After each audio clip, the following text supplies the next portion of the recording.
Robert Simonson broke down in court Thursday as prosecutors showed a picture of his ex-girlfriend, Kimberly Staack. The Rogue River man admits he shot and killed Staack on November 1st, 2013. This case hinges on the legal concept of intent. Prosecutors argue Simonson's actions, words, and demeanor that day all prove he intentionally shot his girlfriend.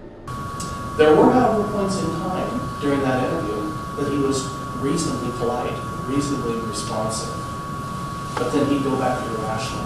His behavior, it was cyclical. Defense lawyer .Scales argues evidence shows his client was drunk and under the influence of marijuana. Therefore, he wasn't in his right state of mind.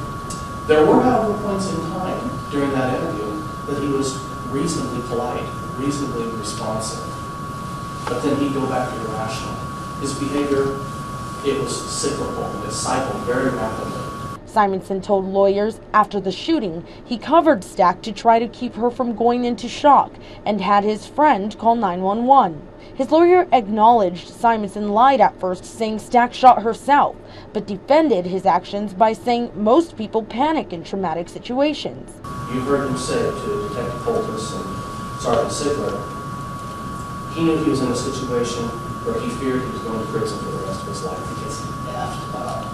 Simonson said he pointed the gun at his girlfriend for at least 5 seconds before shooting, which prosecutors argue proves he had time to think about what he was doing.